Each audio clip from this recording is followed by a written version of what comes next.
नमस्कार, स्वदेश न्यूज देख रहे हैं आप। मैं हूं आपके साथ राखी। चर्चा करेंगे महंगाई डायन की। महंगाई डायन खाए जाते, ये गाना भी आपने बहुत सुना होगा। और देखिए, लगातार एक बार फिर वो तस्वीरें हमारे और आपके सामने हैं जब इस गाने की भी याद आएगी। और महंगाई लगातार जिस तेजी से बढ़ रही है वो भी आम जनता की कमर तोड़ रही है। महंगाई में चाहे पेट्रोल डीजल की बात कर लें, गैस सिलेंडर की बात कर लें, दूसरी चीजों की बात कर लें, लेकिन इस वक्त पेट्रोल डीजल गैस सिलेंडर वो एक ऐसी जरूरत है हर व्यक्ति की जिसके लिए कुछ किया नहीं जा सकता। क्यों? पक्ष और विपक्ष अपने अपने तर्क देते हैं, अपनी अपनी बातें करते हैं, लेकिन असल में ये जो महंगाई है, ये जो रेट है, ये जो दाम है पेट्रोल डीजल के और गैस सिलेंडर के, ये क्यों इतनी तेजी से बढ़ रहे हैं? वाकई में जरूरी है या फिर कोई मजबूरी है? चलिए देखते हैं इस पर यह खास रिपोर्ट। हाय महंगाई, हाय महंगाई, हाय महंगाई। मत घबराओ, मत पछताओ, खुश हो जाओ, क्योंकि अच्छे दिन, खुश हो जाओ। अच्छे दिन हम मोदी जी को लाने वाले हैं। अच्छे दिन आने वाले हैं, ओ अच्छे दिन आने वाले हैं। धरना प्रदर्शन, चूल्हे पर गक्कड़ बाटी का प्रोग्राम। ये विरोध धरना प्रदर्शन हाहाकार बढ़ती महंगाई के विरोध में कांग्रेस का है। आज मोदी सरकार की वो बात रह रह कर याद आ रही है, अच्छे दिन आएंगे। अच्छे दिन, खुश हो जाओ। अच्छे दिन आज पेट्रोल डीजल 100 का आंकड़ा छूने को आतुर है। आम जनता को आटे दाल का भाव पता चल रहा है, सिलेंडर भाव खाने लगा है। कुल मिलाकर किचन का बजट बिगड़ रहा है तो जनता की जेब पर डाका पड़ रहा है, लेकिन सरकार चुप है और विपक्ष का हल्ला बोल। मोदी जी और भाजपा का नारा था कि बहुत हुई महंगाई की मार। अब की बार मोदी सरकार और हम डीजल पेट्रोल 30-35 रुपए में और रसोई गैस 300-350 रुपए में जनता को उपलब्ध कराएंगे। और उस ज़माने में $112 पर barrel international crude oil rate का था और 60-65 रुपए में डीजल पेट्रोल बिकते थे और रसोई गैस 400-450 में बिकती थी। आज इंटरनेशनल रेट है $51 पर बैरल और 100 रुपये डीजल पेट्रोल हो गया, 825 रुपये रसोई गैस हो गई है। जब सरकार केंद्र में यूपीए की थी और महंगाई की मार पड़ते ही पूरी की पूरी सरकार साइकिल पर आ जाती थी। अब जब महंगाई आसमान छू रही है तो सत्ता और संगठन नेताओं के अपने अपने तर्क हैं। पेट्रोल डीजल की जो कीमतें बढ़ती है वह कहीं न कहीं अंतर्राष्ट्रीय स्तर पर डॉलर की कीमतें बढ़ने से या अंतर्राष्ट्रीय स्तर पर पेट्रोलियम पदार्थों की कीमतें बढ़ने से बढ़ती है। ये आप हम सब जानते हैं, देश की जनता भी जानती है, प्रदेश की जनता भी जानती है। मध्य प्रदेश के अंदर जब से हमारी सरकार बनी हमने किसी प्रकार का कोई नया कर उपकर लगाने का काम नहीं किया है। जो टैक्स ऑलरेडी लगे हुए उन्हीं टैक्स के अलावा हमने कोई टैक्स लगाने का काम नहीं किया है। सखी सैया तो खूब ही कमात हैं, महंगाई डायन खाया जात है। ये गाना तो आपने खूब सुना होगा, सखी सैया तो खूब ही कमात है। वक्त बदला, सरकार बदली, सवाल यही कि अच्छे दिन आ गए। अच्छे दिन, अच्छे दिन, खुश हो जाओ। अच्छे दिन, वाह। कांग्रेस अब 20 फरवरी को आधे दिन का प्रदेश व्यापी बंद कराएगी। देखना ये होगा कि कांग्रेस का प्रदर्शन और बंद वाकई महंगाई कम करा पाएगा या सरकार ही अपने बजट में जनता को कुछ राहत देगी। स्वदेश न्यूज ब्यूरो। तो महंगाई डायन पर बात निकली है और बात निकली है तो निश्चित तौर पर चर्चा भी होगी और हंगामेदार भी हो सकती है। इसलिए क्योंकि लगातार जिस तरीके से पेट्रोल डीजल के दाम बढ़े, महंगाई पे बहुत पहले भी बहुत बार डिस्कशन हुआ, बजट में बहुत उम्मीदें लगाई जाती थी और इस आने वाले बजट से भी बहुत उम्मीदें हैं कि कुछ मिलेगा। क्या मिलेगा ये बाद की बात है, लेकिन फिलहाल जिस तरीके से दाम बढ़े हैं पेट्रोल डीजल के, गैस सिलेंडर के, वो आम आदमी की कमर तोड़ रहे हैं। क्या वाकई जरूरी है या मजबूरी है और इसके लिए क्या किया जा सकता है, हम विस्तार से चर्चा करेंगे। स्टूडियो में हमारे साथ मेहमान मौजूद हैं। सबसे पहले आपका परिचय करा दें। भारतीय जनता पार्टी का पक्ष रखने के लिए सत्येंद्र जैन जी हमारे साथ हैं। सत्येंद्र जी, बहुत स्वागत चर्चा में शामिल होने के लिए। कांग्रेस का पक्ष रखने के लिए ज्ञानेंद्र जी हमारे साथ हैं। ज्ञानेंद्र जी, आपका भी बहुत स्वागत है। और राजनीतिक विश्लेषक के रूप में हमारे साथ आशीष दुबे जी हैं। आशीष जी, आपका भी बहुत स्वागत है। चर्चा की शुरुआत सबसे पहले सत्येंद्र जी आपसे करना चाहती हूं। अच्छे दिन आपने रिपोर्ट में भी देखा, सवाल भी उठेगा, ये कैसे अच्छे दिन, और इतनी महंगाई वाकई में जरूरत है या कुछ मजबूरी है? देखिए राखी जी, महंगाई एक विषय जो है बड़ा आम जनता से जुड़ा हुआ है, और तो ये बात एक गंभीर विषय होता ही है और ये पहले से चला आता रहा। लेकिन जिस तरीके से अगर बात करें महंगाई की तो पेट्रोलियम पदार्थों के ऊपर जैसे फोकस हो रहा है, तो आपको याद होगा कि देश के पेट्रोलियम मंत्री ने भी कहा था कि सभी लोगों को, जो सभी राज्य सरकारें हैं, चाहे कांग्रेस की हो, चाहे किसी और अन्य दल की हो या भाजपा की, सब लोगों को सोचकर एक साथ सोचना होगा और जीएसटी के अंदर उस पेट्रोलियम पदार्थों को लेके आना होगा, तब उस पर कंट्रोल हो पाएगा। क्योंकि आप देखिए हर राज्य का अलग अलग सिस्टम है, अलग अलग टैक्स भी लगाया हुआ है। केंद्र का जो टैक्स है उसके बाद हर राज्य ने अपना टैक्स लगाया हुआ है, और आप वो टैक्स देखिए तो कहीं पर मध्य प्रदेश में अगर जो है तो वो कम है, राजस्थान में उससे 5% ज़्यादा है, 38% से ज़्यादा टैक्स राजस्थान के अंदर पेट्रोलियम पदार्थों पे लग रहा है। तो देखिए देश के अंदर सबसे ज़्यादा महंगा पेट्रोल राजस्थान में बिक रहा है, छत्तीसगढ़ में भी यही स्थिति है, और मध्य प्रदेश में जो अभी आपको बताया भारतीय जनता पार्टी के जो प्रवक्ता हैं उन्होंने कहा भी, माननीय सिसोदिया जी का बयान आपने बताया, उस बयान में उन्होंने कहा कि अभी जब से सरकार आई है, ये कोरोना काल चल रहा है, देखिए अर्थव्यवस्था ध्वस्त हो चुकी थी, एक पैसा नहीं आ रहा था शुरू के, जब लॉकडाउन लगा था राज्य की सरकार को, अर्थव्यवस्था को बड़ा डेंट लगा। उसके बाद भी इस मानना पड़ेगा, इसमें कहीं ना कहीं बधाई देना पड़ेगी कि राजनीतिक विश्लेषक के नाते भी मैं कह दूं कि भारतीय जनता पार्टी की सरकार को बधाई देना चाहिए कि राज्य सरकार ने कोई भी टैक्स इम्पोज नहीं किया है। और जैसा कि जो पेट्रोलियम पदार्थ हैं वो है अंतर्राष्ट्रीय उससे जुड़े हुए हैं, और इस सब का काम कांग्रेस की जब 2014 से पहले मनमोहन जी की सरकार थी, उन्होंने ही इसको लिंक कर दिया था अंतर्राष्ट्रीय मूल्यों से, और उस पे ऊपर इनका सरकार का कंट्रोल नहीं होता, ऑयल कंपनीज डिसाइड करती हैं जो अंतर्राष्ट्रीय मूल्य से। तो मैं ये कहना चाहता हूँ कि इस विषय को, हाँ बात सही है, लेकिन एक दूसरा पक्ष है जो मूल्य बढ़ रहे हैं। आपने देखा होगा 2014 में जब मोदी जी की सरकार आई तो उस समय घोटालों की बयार आई हुई थी और लाखों करोड़ रुपए देश का चला गया। तो अंदर जब घर था, घर खाली मिला, खजाना खाली मिला था, और कहीं ना कहीं मैं मानूंगा कि माननीय वित्त मंत्री जी उस समय थे, माननीय अरुण जेटली जी, मोदी जी की सरकार, और जिस प्रकार से हमारी निर्मला सीतारमण जी अभी जिन्होंने बहुत ज़बरदस्त अच्छे तरीके से काम किया, और ये सफल है कि इस कोरोना काल में और ऐसी विषम परिस्थितियों में जब सरकार में आई थी भारतीय जनता पार्टी की केंद्र में, उस समय अर्थव्यवस्था को पेट्रोलियम के पदार्थों ने ही सहारा दिया। आप देखिए आज देश के अंदर जिस तरीके से हाईवेज बन रहे हैं, जिस तरीके से रेलवेज के अंदर आ रहा है, आप देखिए 2014 तक का जो बजट हुआ करता था वो भारत का आज़ादी से लेकर के तब तक का जो बजट था वो मात्र 14-15 लाख करोड़ का हुआ करता था, और आज अभी आपने देखा होगा कि 35 लाख करोड़ के लगभग का बजट देश का हो गया। तो कहीं ना कहीं मैं मानता हूं कि ये जो पैसा आया है ये किसी की जेब में नहीं गया है, इसको जो है देश की जनता के, देश के कल्याण के लिए, विकास के लिए लगाया गया है।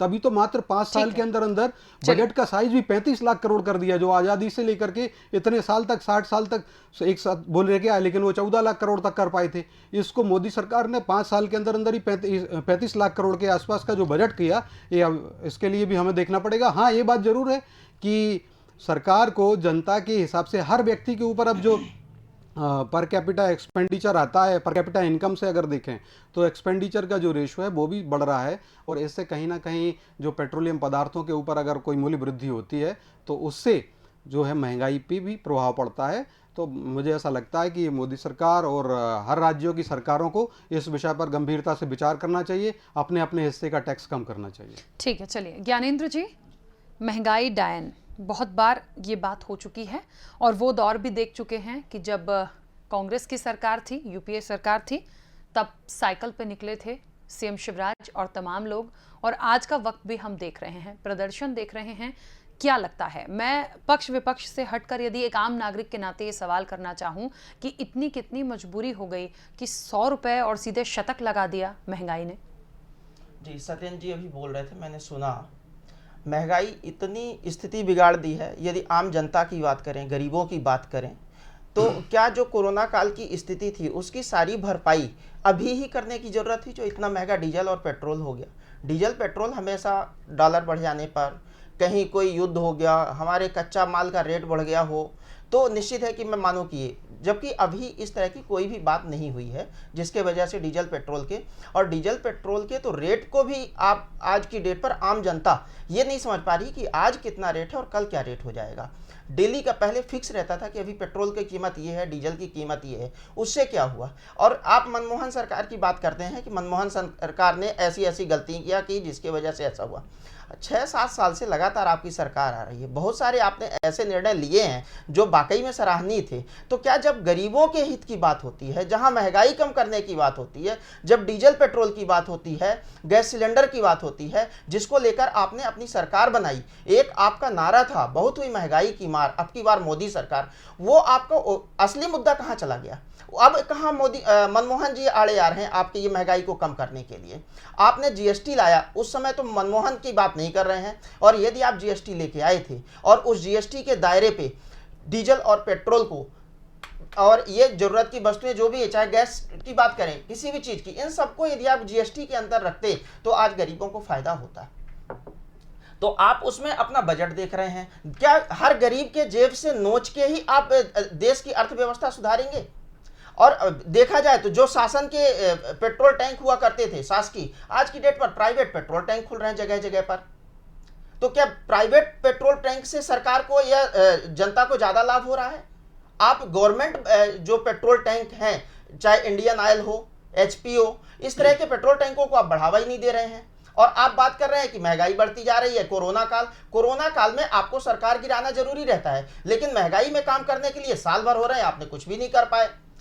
उस समय जब यहाँ पर सरकार थी कांग्रेस की, आप बोलते थे केंद्र तो करना चाहता लेकिन सरकार नहीं करना चाहती। ठीक है, जहां दूसरी पार्टी की सरकारें हैं वहां पर छोड़ दो, लेकिन आप केंद्र में बैठे हैं और आपकी केंद्र की बीजेपी की जिन राज्यों में सरकार है वहां तो आप कम करके दिखाइए। फिर इसके बाद जहां दूसरे पार्टी की सरकारें हैं, यदि वो ना कम करें तब आप इस चीज को कहिएगा। बहुत सारे आप निर्णय ले लेते हैं, लेकिन जब महंगाई में जिसमें गरीबों का भला होना है वहां पर आप दूसरारोपण करते हैं। ठीक, चलिए आशीष जी, पक्ष और विपक्ष तो अपनी बातें करेंगे, लेकिन एक आम जनता के रूप में यदि हम शुरू से अभी तक का दौर देखते चलें, होता है कई बार परिस्थितियां ऐसी होती हैं कि सरकार को भी निर्णय लेने होते हैं, जो क्रूड के दाम हैं उसके अकॉर्डिंग। बहुत सारी देखिए एसोसिएशन होती हैं, पेट्रोलियम पदार्थों की बात करें, कहाँ से आयात, कहाँ से निर्यात, कितना प्रॉफिट हो रहा है, कितना मिल रहा है, सब चीज़ों को हम देखें, लेकिन इतना ज़्यादा तेज़ी से बढ़ जाना, सवाल ये उठता है कि वाकई में क्या क्रूड ऑयल के दाम इतने ज़्यादा हो चुके हैं कि हम 100 रुपए पर चले जाएं पर लीटर? बहुत ज़्यादा है, और उसको क्या कम नहीं किया जा सकता? कम करने का यदि प्रयास किया जाए तो क्या कोई दूसरी ऐसी चीज़ें निकल कर नहीं आ रही हैं कि इसको कम किया जा सकता है? बहुत सारी बातें हैं, आपके नज़रिए से क्या है? देखिए, क्रूड ऑयल की जहाँ तक बात है तो क्रूड ऑयल की जो कीमत है यूपीए गवर्नमेंट से चूँकि तुलना की जाती है अभी की सरकार और उसके लोक प्रवक्ताओं की, तो जब यूपीए की गवर्नमेंट थी, मनमोहन सिंह की सरकार थी, तो क्रूड ऑयल की कीमत बाज़ार में 70 से $110 प्रति बैरल तक रही थी। उस वक्त जो है पेट्रोल दिल्ली से बाकी राज्यों में तुलना की, दिल्ली में टैक्सेस कम थे, तो 55 रुपये से लेकर 70-75 रुपये के बीच में मिलता था। आज क्रूड ऑयल की कीमत जो है वो 75 प्रति बैरल के आसपास है, 75, 78, 70 ऐसी, और वो पेट्रोल हमें 100 रुपये तक मिल रहा है। तो ये अंतर साफ समझ में आता है कि कहीं ना कहीं कोई ऐसा कोई तरीका निकाला जा सकता है जिसमें सरकार अपने खर्च कम कर सकती है, सरकार कुछ और जो गैर ज़रूरी या जो बाद में काम आने वाली परियोजना है उनको थोड़ा सा स्लो कर सकती है, रोक सकती है। बहुत सारी चीज़ें देखिए, सरकार में रह के वो सारी चीज़ें ज़्यादा बेहतर लोग समझ सकते होंगे और वो ज़्यादा अच्छे से उसका हल निकाल सकते हैं। ऐसा नहीं है किसी चीज़ का हल नहीं निकलता। देखिए, पेट्रोल डीजल से, सिर्फ पेट्रोल डीजल जो हम गाड़ी में डलवाते हैं आम जनता, सिर्फ वही मार नहीं पड़ती है, उससे बहुत सारी मार पड़ती है आगे भी, क्योंकि उससे जो ट्रांसपोर्टेशन होता है, दूध, फल, सब्जी और बाकी चीज़ें, किराना विराना, वो सब चीज़ों के पर असर पड़ता है। ये एक अकेला नहीं है। ये अगर 15-20 रुपये, 22 रुपये ज़्यादा हम दे रहे हैं पेट्रोल के, तो वो हमें 4 गुना भुगतना पड़ रहा है उसको दूसरे तरीक़ों से। तो ये जनता के लिए, जब जनता के लिए काम करने वाली सरकार अपने लिए बात करती है तो उसको जनता के लिए पहले सोचना चाहिए। अभी तो ये हो रहा है कि ठीक है, पैसा किसी की जेब में नहीं जा रहा है, सरकार उससे अपने काम चला रही है, लेकिन इस हाथ ले और उस हाथ दे वाली परंपरा भी जो इस वक्त ठीक नहीं है। कोरोना में ये स्थितियां नहीं है, देश की इकोनॉमी अगर ख़राब है तो लोगों के का पर्सनल बजट भी बिगड़े हुए हैं। नौकरी अभी कोरोना काल में कितनी नौकरियां गई है, आंकड़ा सबके सामने। कई सेक्टर जो हैं बर्बाद हो गए हैं, वो धीरे धीरे रिवाइव हो रहे हैं, खड़े हो रहे हैं। तो ऐसी स्थिति में पेट्रोल को विलासिता की चीज़ नहीं माना जा सकता। वो दौर अब जा चुका है। साइकिल पे यात्राएं अब हर शहर में नहीं हो सकती हैं। बिल्कुल। जो आज मध्य प्रदेश सरकार के ऊर्जा मंत्री ने कहा कि साइकिल पे यात्रा करें तो सेहत अच्छी होगी और कुछ पैसे ही बच जाएंगे, ये अब वो दौर नहीं रहा है। एक छोटा मजदूर भी जो है गाड़ी से अपने छोटे मोटे टू व्हीलर से जा करके अपने काम धाम करता है, ढूंढता है। तो इस एंगल को देखना चाहिए सरकार को। और अगर केंद्र सरकार ने तो देखिए, ये जो क्रूड ऑयल की कीमतें हैं जब 25-27 रुपये बैरल पर आ गई थी कोरोना काल में, तब उस टैक्स का जो वो पूर्ति करने के लिए सरकार ने बेतहाशा टैक्स लगाए थे केंद्र सरकार ने, और वो रिकॉर्ड टैक्स वृद्धि थी। वो उस वक्त 10 रुपये, 12 रुपये, 15 रुपये अतिरिक्त ड्यूटी लगाई गई थी। तो देखिए, सरकार को ज़रूरत होती है, माना जा सकता है, लेकिन आम जनता की ज़रूरतों को उससे ज़्यादा माना जाना चाहिए। और उस हिसाब से यदि सब चीज़ों का युक्तिकरण कर दिया जाए, जो सरकार की भाषा होती है, तो मुझे लगता है कि कोई रास्ता निकल जाएगा। जनता के सब्र का बहुत ज़्यादा इम्तहान लेना भी ठीक नहीं है, और उसको राहत देना ज़्यादा ज़रूरी है। उसमें राज्य सरकारों को भी अपनी भूमिका निभानी चाहिए, चाहे वो राजस्थान हो और चाहे मध्य प्रदेश हो, यानी या कांग्रेस की हो या भाजपा की। उन्हें टैक्स का लालच छोड़ना चाहिए, क्योंकि जीएसटी में अब जो है जीएसटी आने के बाद राज्य सरकारों के पास सिर्फ दुधारू गाय के रूप में सिर्फ बची है पेट्रोल, डीजल और शराब। इस पर ये जो लगातार जो रेवेन्यू इस जरिए से हासिल करने की सरकार की जो कोशिश है किसी भी राज्य की, वो खराब है, गलत है, और इससे बहुत सारे दुष्प्रभाव भी पड़ रहे हैं। शराब की पैरोकारी की बात नहीं है, लेकिन बेतहाशा वृद्धि से अवैध शराब का चलन बढ़ता है और कई हादसे होते हैं। वो सारी चीज़ें भी ठेकेदारों की मोनोपोली होती है। इसी तरह से पेट्रोल के साथ भी यही होता है, डीजल के साथ भी यही होता है कि सारे बजट लड़खड़ाते हैं। तो यदि सरकारी कैश फ़ायदा जो है ये 3 जगहों से, 2 जगह से, खासतौर पर डीजल पेट्रोल से, इसका लालच थोड़ा सा कम कर ले और अपनी दूसरी चीज़ों को थोड़ा सा ठीक कर ले, तो मुझे लगता है कुछ राहत तो मिली जाएगी। बिल्कुल ठीक है। देखिए, अब यहाँ पर 2 बातें हो रही हैं। एक तो ये कि ये कम किया जा सकता है, इसका हल निकाला जा सकता है, होगा कि नहीं ये आने वाले समय की बात है। सर्वदलीय बैठक भी है 22 फरवरी को, और उसके बाद तमाम लोग इकट्ठा होंगे। बजट से एक उम्मीद लग रही है कि शायद कुछ ऐसा मिल जाए कि थोड़ी राहत महसूस हो, लेकिन ये तो अब 22 तारीख के बाद की बात हुई। लेकिन फिलहाल कुछ हल निकाला जा सकता है। आशीष जी ने भी जिस तरीके से अपना तर्क रखा। कांग्रेस लगातार प्रदर्शन कर रही है, 20 तारीख को बंद का आह्वान किया है, युवक कांग्रेस ने प्रदर्शन किया था। क्या होगा? क्या प्रदर्शन करने से इसका हल निकल जाएगा?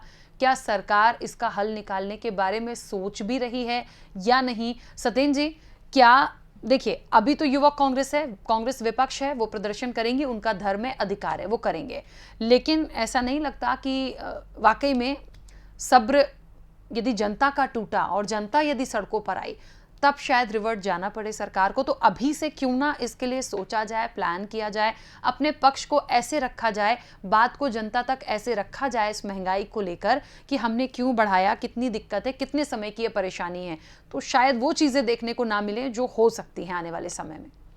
बिल्कुल राखी जी, आपको जैसे कि मैंने आपको पहले ही बताया कि जनता को, मुझे लगता है भारतीय जनता पार्टी की सरकार संवेदनशील सरकार है, और ज़रूर केंद्र की सरकार और राज्य की सरकार इस पर कुछ निर्णय लेगी। लेकिन मैं आपको बता दूं कि कितनी बड़ी विसंगति है। अगर कांग्रेस के लोग आंदोलन कर रहे हैं, अच्छी बात है आंदोलन करना, लेकिन आप देखिए राजस्थान में उन्हीं की सरकार है, और देश के अंदर सबसे ज़्यादा अगर महंगा पेट्रोलियम पदार्थ हैं तो वो राजस्थान के अंदर है। तो क्या भाजपा यहाँ मध्य प्रदेश की कांग्रेस को वहाँ प्रदर्शन नहीं करना चाहिए? और पंजाब और राजस्थान की जो बॉर्डर लगती है वहाँ पर ही पेट्रोलियम के पदार्थों में पेट्रोल के ऊपर 10-10 रुपये प्रति लीटर का अंतर आ रहा है। तो क्या आपस में दोनों के कोऑर्डिनेशन करके वो आपस में निर्णय नहीं ले सकते? तो ऐसे ही छत्तीसगढ़ में आप देख लीजिए, और ऐसे ही महाराष्ट्र में भी पेट्रोलियम पदार्थ हर जगह। मैं ये कह रहा हूँ कि पेट्रोलियम के ऊपर अब जैसा हमारे मित्र बता रहे थे, बड़े अच्छे विद्वान व्यक्ति हैं, नेता हैं हमारे कांग्रेस के, ज्ञानंद जी, अब उन्होंने कहा कि कमलनाथ सरकार ने देखिए 2 बार टैक्स बढ़ाया था, बैट बढ़ाया पेट्रोलियम के ऊपर मात्र 15 महीने में। अब इस सरकार ने तो कोरोना जैसा दंश झेला जो शताब्दियों में आता है, उसमें भी, उसके बाद भी अभी कोई पेट्रोलियम के ऊपर टैक्स नहीं बढ़ाया गया है। तो ये बात है। और जैसा कि अभी कहा गया कि गैस के ऊपर की बात है, तो देखिए गैस के ऊपर अगर मैं बताऊं तो आपको पता होगा कि रेणुका चौधरी जी राज्यसभा की सांसद हैं और वो कांग्रेस की बड़ी नेता हैं, वरिष्ठ नेता हैं, और उन्होंने वो खुद ही कह रही हैं, अब जब उनकी सरकार थी कि अब 950 रुपये के करीब का गैस सिलेंडर हो गया था उस समय, तो बोले गैस सिलेंडर गरीब नहीं खरीदते हैं, ये अमीर हैं, तुम लोग खरीद नहीं सकते हो क्या 900 रुपये में हो गया। तो कांग्रेस के समय भी ये महंगाई बहुत बढ़ गई थी उस समय, और उस समय तो 11 लाख कनेक्शन ही थे गैस के पूरे देश में। आज अभी भी 700 रुपये के आसपास सिलेंडर आ रहा है। उस समय तो 2014 में मैं बात करूं तो 2014 में एक बार गैस सिलेंडर के दाम जो है, एलपीजी के दाम, वो 1241 रुपये तक पहुंच गए थे। ये रिकॉर्ड है कांग्रेस की सरकार में। तो मैं ये कहता हूं, देखिए इस विषय को आरोप प्रत्यारोप में ना जा करके हमें जनता के लिए कैसे कम से कम करें ये करना चाहिए। और दूसरी बात, जैसा कि अब राजस्व का एक विषय बनता है, जैसा कि वरिष्ठ पत्रकार माननीय आशीष जी ने कहा, तो बिल्कुल सही उन्होंने कहा, तो ये विषय बनता है। और कई जो तो ये सरकार मुझे लगता है राज्य की सरकार है, तो वो है कोई भी टैक्स इस पर नहीं बढ़ा रही है, और कहीं ना कहीं ऐसे मीडिया सोचे जा रहे होंगे कि जिस तरीके से महंगाई पे और कम काबू पाया जा सके। अब गैस, इसी पे आप महंगाई दर की बात करिए तो देखिए कोरोना के बाद पूरी अर्थव्यवस्था खत्म हुई, उसके बाद भी आज खुदरा महंगाई दर जो है 5-7% के आसपास। अच्छा, मुझे एक बात समझ में नहीं आती है, बार बार कोरोना का जो जिक्र निकलता है, हमेशा हमने देखा है, चाहे रोजगार देने की बात आती है तो लगता है कैसे कर पाएंगे, कोरोना था, महंगाई बढ़ रही है। एक बात बताइए, यदि कोरोना में स्थितियां खराब हुई हैं, मैं वही तो फिर जनता का ख्याल रखना चाहिए ना, नहीं बढ़ाया जाना चाहिए। वही आपको मैं कह रहा हूँ कि आप जैसे प्रबुद्ध चैनल हैं और पत्रकार बंधु हैं, ये सब भी विचार और बुद्धिजीवी वर्ग है। देखिए 2011-12 में कोई वो तो नहीं आया था, कोई ऐसा कोरोना जैसा दंश नहीं आया था, तब भी वहाँ पर खुदरा महंगाई दर 12% के आसपास पहुँच गई थी। अब जो वही बात मैं कह रहा था राखी जी, आज भी वो 5-7% के आसपास है। उस समय ये 200 रुपये किलो की हम दालें खाया करते थे, मूंग तुअर की दाल, मूंग की दाल। आज भी अगर देखिए तो आज बड़ी संतुलन है, मुद्रा संतुलन है, महंगाई में संतुलन है। नहीं तो आज की स्थिति में अगर कांग्रेस की सरकार होती तो 500 रुपये किलो के हिसाब से हमें दाल खरीदनी होती है, बहुत सारी आइटम बढ़ गए होते। जिस तरीके से गवर्नेंस करते हैं इसमें बिचौलियों का और डीबीटी जो बिचौलिया ट्रांसफर हो जाता था, खुद राजीव गांधी जी ने कहा हुआ था कि हमारी सरकार हम नहीं कर पाते हैं और 1 रुपये में से 15 पैसे ही जनता पे पहुंचते हैं, बाकी का डीबीटी डायरेक्ट बिचौलिया ट्रांसफर हो जाता है। और उस समय तो मैं ये कहता हूँ कि हमें इस पर ना आकर के महंगाई को, सही बात है महंगाई पे इस सरकार ने बड़े अच्छे से काम किया है, और भी इसमें अभी चूंकि महंगाई बढ़ी है, महंगाई बढ़ेगी, पेट्रोलियम पदार्थों पर मूल्य हो रहा है, आवागमन, ट्रांसपोर्टेशन सब बढ़ेगा, तो हर चीज़ बढ़ेगी। तो मुझे ऐसा लगता है सरकार अब जरूर इस पर निर्णय लेगी।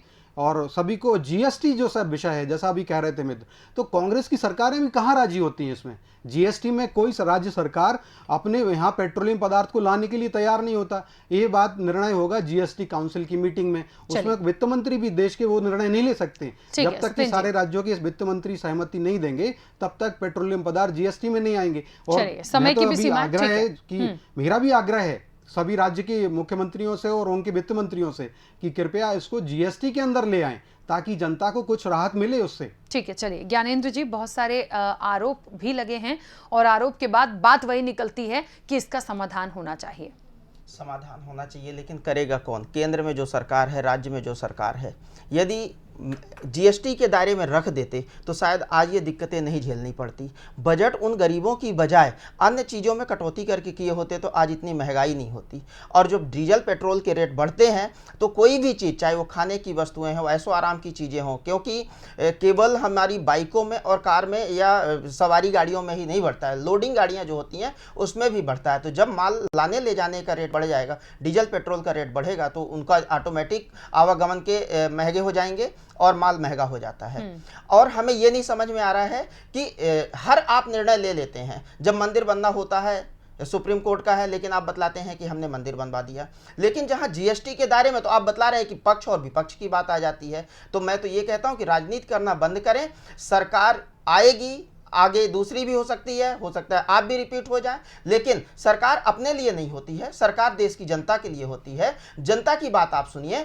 जब आप विपक्ष की बात करते हैं, आज 2 महीने से किसान आंदोलन चल रहा है, आप उस पर नहीं उनके लिए सोच पा रहे हैं, जबकि किसान की बात करें, गरीबों की बात करें, यही दो मुद्दे होते हैं जब हम चुनाव लड़ते हैं। लेकिन आज अभी चुनाव दूर है, तो आप उन गरीबों के बारे में नहीं सोच रहे हैं। एक साल जैसे ही चुनाव का नजदीक आएगा, आप फिर उन गरीबों का राग अलापने लगेंगे। बिचौलिए की बात करते हैं, आज की डेट पर तो बिचौलिए भी लगभग फिक्स हो चुके हैं कि कुछ ही बिचौलियों के पास सारे चीजों का कांटेक्ट आ गया है, और वही जो भी करेंगे तो करेंगे। आप कोरोना काल का बात करते हैं, कोरोना काल में गरीबों को क्या भला हो रहा है? जो ट्रेन पे सफर करते थे अपना जनरल का टिकट लेके, आज उनके पास रिजर्वेशन नहीं हो तो उनको सफर करने का अवसर नहीं प्राप्त हो रहा है। जिस एसी में लोग सफर करते थे उनको बहुत सारी सुविधाएं मिलती थी, कंबल मिलता था, चद्दर मिलता था, वो भी आप नहीं दे रहे हैं। उसकी धुलाई और इन सारी चीजों का खर्चा आपके पास नहीं है, लेकिन चार्ज आपके यथावत हैं। तो कहाँ अच्छा ज्ञानेंद्र जी, इसका समाधान क्या हो सकता है? समाधान, यदि केंद्र सरकार डीजल पेट्रोल को और गैस को, या जैसे शराब उतनी जरूरी चीजें नहीं है, इनको सबको यदि आप जीएसटी के दायरे में ले आए, हमें नहीं लगता कि कोई भी पार्टी या कोई भी राज्य का मुख्यमंत्री इसका विरोध करेगा, और हमें यह भी नहीं लगता कि विरोध करने में सक्षम है। तो आप उसको दायरे में लाइए, निश्चित है कि महंगाई कम होगी, लेकिन यदि आप करना चाहेंगे तभी होगा। चलिए, क्योंकि समय की भी सीमा है। आशीष जी क्या लगता है आपको? समाधान निकालने की बात हो रही है, मैंने शुरुआत में ही कह दिया था पक्ष विपक्ष अपनी बात रखेंगे, लेकिन क्या यदि वाकई सरकार चाहे तो इस पे निर्णय ले सकती है, कम किया जा सकता है? उम्मीद बजट पे भी टिकी हुई है, लेकिन यदि इसी तरह से दाम बढ़ेंगे तो हो सकता है बहुत मुश्किल का सामना आगे करना पड़े। देखिए, अभी तो ऐसा नहीं लगता कि मध्य प्रदेश सरकार इस पर पीछे आएगी, जब तक देखिए जनता का दबाव नहीं होगा। जनता, पॉलिटिकल पार्टी अगर कांग्रेस दबाव देती है तो उसका कोई फ़ायदा नहीं है, क्योंकि देखिए कांग्रेस ने खुद उस पर टैक्स लगाया था। जब कांग्रेस ने पेट्रोल डीजल की के रेट कम करने का वादा किया था चुनाव के पहले, और बाद में आते ही टैक्स लगाया था। तो मैंने कहा कि कैश का जो मोह है ये सरकार नहीं छोड़ पाती। तो मुझे नहीं लगता कि शिवराज सरकार ऐसा कोई बड़ा फैसला लेगी। 1-2 रुपए कम करने से कुछ नहीं होगा। जो 70-72 रुपए से 100 रुपए आया है, तो वो इतनी, अब 1-2 रुपए कम करना मतलब वो ऊंट के मुंह में जीरा जैसी होगी। तो शिवराज सरकार ये मोह छोड़ देगी, मुझे इसमें शंका है। क्योंकि अभी कोरोना में जब बिक्री कम हुई थी, तब शिवराज कैबिनेट में भी ये बात आई थी कि एक फिक्स टैक्स लगा दिया जाए ताकि रेवेन्यू हमारा कम ना हो, भले रेट कम होते रहें। कोरोना टैक्स की भी बात हो चुकी है मध्य प्रदेश में, और अभी मैं अगर बहुत सारे आंकड़े हैं, लेकिन वो भी मध्य प्रदेश में हो चुका है। तो सवाल ये है कि मध्य प्रदेश सरकार अभी कम करने की स्थिति में होगी तो कितना कम करेगी? कुछ पैसे। तो मुझे नहीं लगता कि ऐसा कुछ करेगी। और दूसरी बात यह है कि जो शिवराज सरकार अभी से नहीं है, 15 साल से काम कर रही है, 14-15 साल से, और तब से मध्य प्रदेश पेट्रोलियम पदार्थों पर सबसे ज़्यादा टैक्स लेने वाले राज्यों में शामिल है। तो ये कोई नई चीज़ नहीं है। ये जरूरी ये है कि ये राजनीतिक उठापटक छोड़ करके जनता की बात सोचें, या फिर ये वक्त है कि जनता खुद बोले और अपने अधिकारियों के लिए सामने आए। बिल्कुल। चलिए, क्योंकि समय की सीमा है, आप सभी मेहमानों का बहुत शुक्रिया इस चर्चा में शामिल होने के लिए। तो बात चल रही थी महंगाई डायन की, और गाना भी बहुत हुआ था, और एक बार फिर से चर्चाओं में आएगा, क्योंकि वाकई में ये बिल्कुल सही बात है कि पेट्रोल डीजल के दाम जिस तरीके से बढ़ रहे हैं, 100 का शतक लगा रहे हैं, ये ठीक नहीं है। निश्चित तौर पर आम जनता बहुत सफ़र करेगी, क्योंकि आम जनता महंगाई को भी देखती है। हर वर्ग के लिए ये बहुत मुश्किल होगा, बहुत बड़ा टास्क है कि इसको लेके वो कैसे चलेंगे, क्योंकि कोरोना की मार भी झेली है और लगातार अभी भी आगे उन चीज़ों से गुजर रहे हैं। तो लगता है कि इस पर कोई निर्णय हो सकता है, बातचीत हो सकती है, तो की जानी चाहिए। बजट भी आना है, यदि सरकार यहाँ नहीं कर सकती तो कोई ऐसी चीजें रखे कि थोड़ी सी जनता को राहत पहुंचाई जाए। क्या होगा ये देखना दिलचस्प होगा। फिलहाल चर्चा में इतना ही, दीजिए इजाजत, नमस्कार।